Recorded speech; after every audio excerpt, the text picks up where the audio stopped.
Please stand for the Pledge of Allegiance, followed by a moment of silence. I pledge allegiance to the flag of the United States of America and to the republic for which it stands, one nation, under God, indivisible, with liberty and justice for all.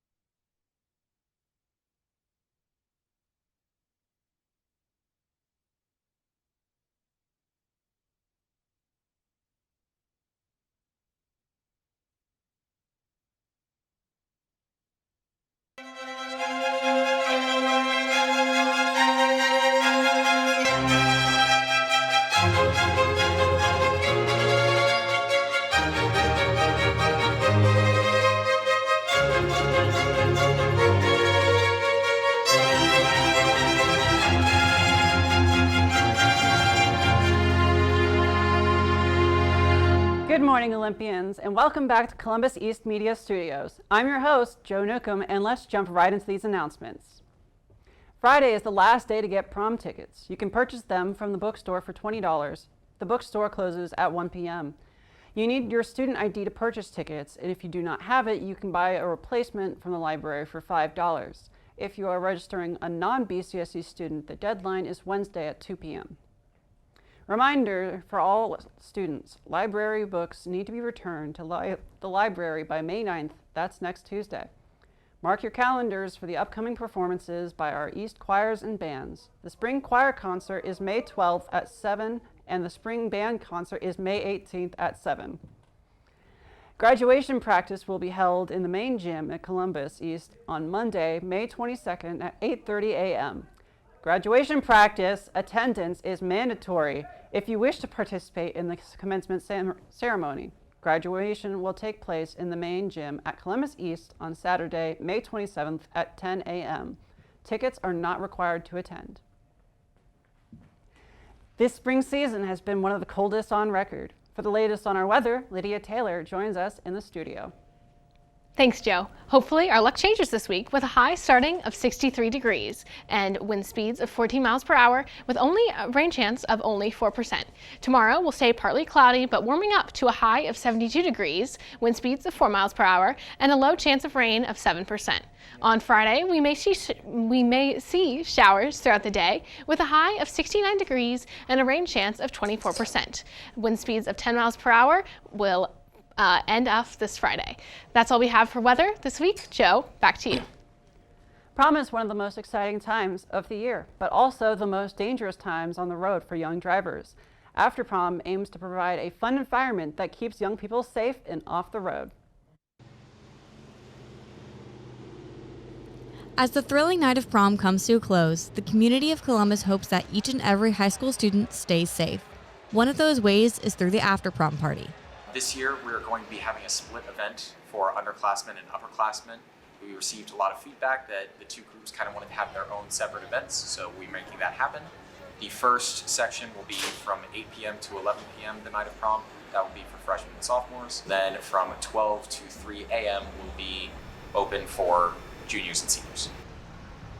Previously known as Dance Marathon, Turning Point has come into collaboration with BCSU students to create one fun-filled night where students can celebrate safely. The event is free. Just show up and have a good time. After Prom has so much to offer for the students for an entertaining but safe night here in Columbus. After Prom needs volunteers. You can sign up for an 8 to 11 shift or a 12 to 3 shift. Visit their website to sign up and learn more about After Prom. Now let's go on a trip around the news world with Matthew Degner in the Matthew Minute. Welcome to this week's edition of the Matthew Minute, where news topics are presented in a brief format. I'm your host, Matthew Degner, and we're starting off discussing France. Over 108 officers have been wounded over the proposal of increasing the retirement age from 62 to 64. 291 protesters have also been arrested when Molotovs and fireworks were used during a march. The largest of these demonstrations has included over 110,000 people in Paris, although the union claims the number is around 3 times higher. The goal of the new legislation is to match the average first world retirement age of 64. But in the U.S., citizens are only able to claim full Social Security benefits at 67, which is 5 years later than the current retirement age in France. In U.S. news, after suspect Jesse McFadden was identified in the case of 2 missing teens in eastern Oklahoma, a police investigation resulted in the discovery of 7 bodies. The identified bodies so far include the 2 missing teens, the suspected perpetrator McFadden, and 4 completely unidentified victims.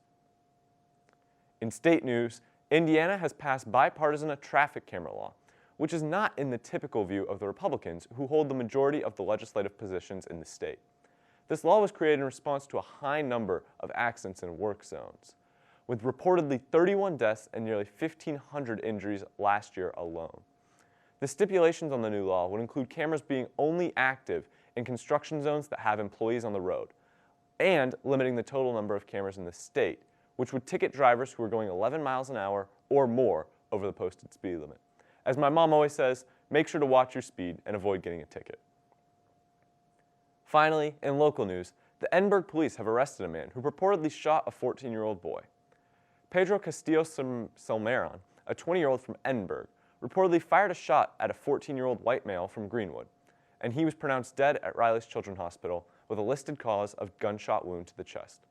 Castillo Salmeron was taken into custody without resistance and is currently charged with a preliminary count of reckless homicide. That wraps up this week's top stories. Thank you for joining me. Signing off, I'm Matthew Degner, and remember to stay informed. Thanks, Matthew. The tests that AP students have prepared for the entire year are already upon us. Each exam covers vastly different topics and requires many unique skills, but the preparation processes aren't all that different. Lydia Taylor explores some of the best ways to prepare for the AP tests. AP tests are right around the corner, and for many students, this will be their first, making room for many questions, such as how and when to start preparing. I think they should start now. There's about 4 weeks until the AP exams, usually the first week of May and the second week of May, so I would start studying as soon as possible. This isn't like some test you can study like the night before. Like these are college level tests, and so students need to recognize that they need to put in that time, they need to put in that effort. I started studying about April 1st, right before spring break last year, and that seemed to help me to kind of reinforce my notes and kind of really review in depth. You do not want to cram. It's going to just stress you out more, and then you're going to be stressed out the week of APs, and that's just not good. Studying can be overwhelming, but there are lots of resources available to make reviewing easier and give more structure to the process. Albert IO actually has, I think maybe in some ways, some more difficult questions, so students are a little bit more prepared. You can use so much of it for free. I used AP Classroom a lot last year, and I'll be using it a lot this year too. I also used a lot of Khan Academy when I studied last year. They have a lot of AP courses on there that you can just study for free and kind of get a different perspective if maybe you didn't understand something a particular teacher was saying. In the end, whatever mindset you choose is going to have a great impact on the outcome of the tests. You know, have some confidence in your own abilities that you'll be successful. Just go in there confident. Don't feel like you're going in there to bomb a test, but go in there to feel like you're going to do the best. I think kind of like trusting yourself. So I wish I would have taken a breath and known that it was going to all like come into play and I didn't need to stress so much. I think just kind of leaving it alone and trusting where you're at night before is what you got to do. And then you got to, you know, eat breakfast, prepare mentally, and that's it. This year, more than 400 AP exams will be taken by 270 Olympians. Good luck, O's. Now it's time to hear the latest in East athletics.